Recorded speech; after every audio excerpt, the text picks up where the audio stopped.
When I did Lonesome Dove, which was my favorite part that I've ever done probably, was, I rode horse. The glitz, the glam, the iconic stars, Hollywood, the land of dreams.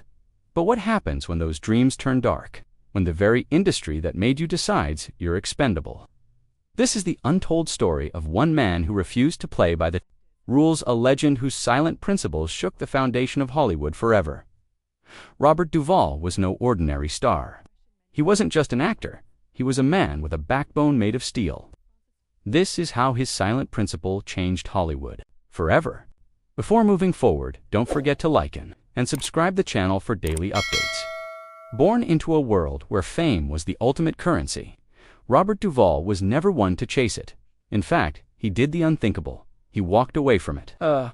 Man of quiet dignity. Duval was the epitome of American machismo. His roles weren't just characters, they were reflections of the human condition. But behind his iconic roles was a man at war with the very industry that crowned him.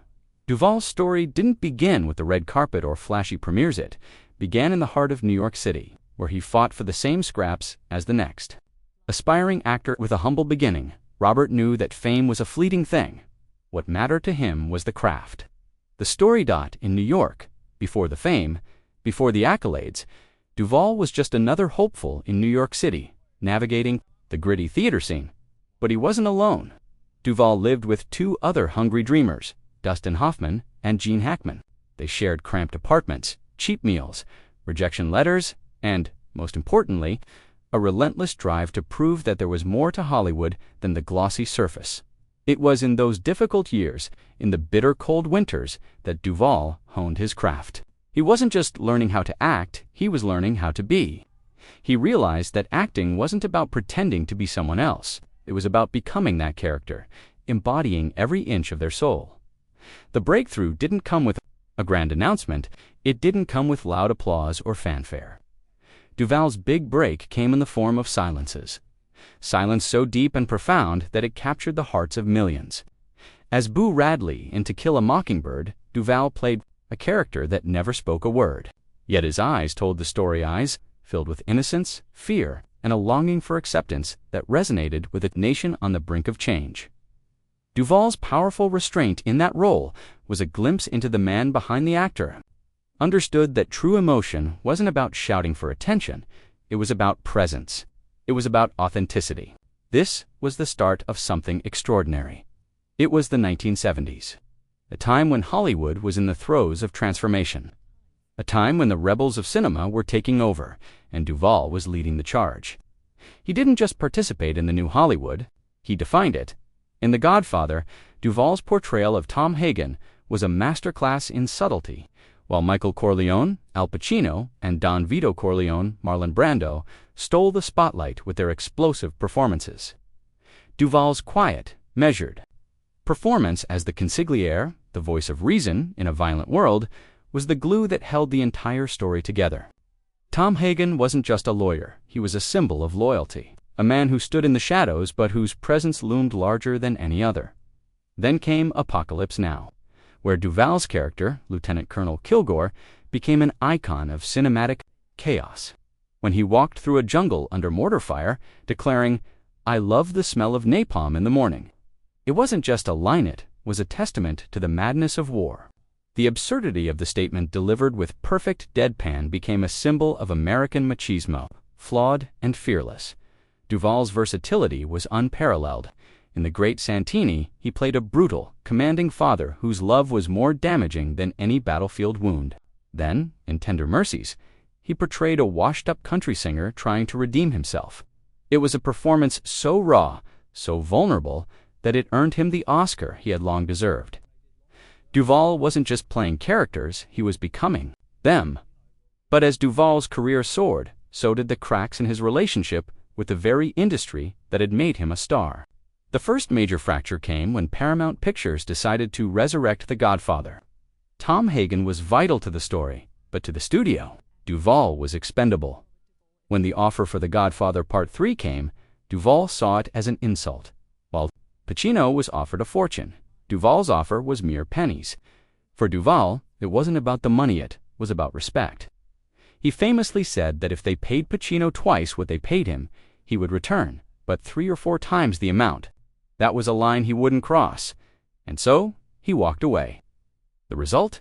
Tom Hagen was written out of the script, and Duval watched from the sidelines as the legacy he helped build crumbled without him. As the years passed, Duval became more disillusioned with the industry. Hollywood, he felt, had sold its soul. Directors like Stanley Kubrick were hailed as gods, but Duval saw them as enemies of actors. Kubrick's tyrannical methods, particularly on the set of The Shining, horrified him. He watched as actors were broken down mentally and physically in the name of art. To Duval, that wasn't acting, it was torture. Duval's critique wasn't just personal, it was about the soul of cinema itself. He called Kubrick out for treating his actors as puppets to manipulate, to break. This wasn't a fight for petty grievances. This was a fight for the integrity of art and the respect that every actor deserved by the time the 1990s rolled around. Duval had become a man of quiet rebellion. He retreated from the chaos of Hollywood, choosing to live on a quiet farm in Virginia. It wasn't the glamorous life of a movie star, but for Duval, it was the only life worth living. Away from the flashing lights and empty promises, he found peace in silence. Duval didn't just walk away from Hollywood, he rejected it. He wasn't running from fame, but from a system that had lost sight of what it meant to be human. And while the world continued to chase fame and fortune, Duval's quiet rebellion was the ultimate act of defiance. He stood for something Hollywood had long forgotten: authenticity. In the final years of his life, Duval became more vocal about his disdain for the industry that had crowned him king.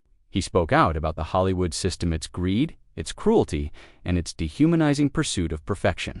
And in his last days, Duval did the unthinkable. He spoke openly about his lifelong resentment toward Paramount, the executives who had undervalued his worth, and the industry that had discarded him. The whispers in Hollywood's halls began to echo louder. Duval's refusal to forgive wasn't born from bitterness. It was born from a demand for respect. The Hollywood machine might have discarded him, but Robert Duvall would go to his grave, knowing that he was never owned by it. Robert Duvall wasn't just an actor. He was a symbol of integrity, of rebellion, and of the fight for authenticity, in a world that often traded it for the glitz of fame. He fought for respect in an industry that dehumanized art, and he walked away from everything when it no longer served his principles. In the end, Robert Duvall didn't just change Hollywood, he redefined what it meant to be a true artist. And while the industry may have moved on, his legacy remains. He taught us that the true measure of an actor isn't in the awards or the box office.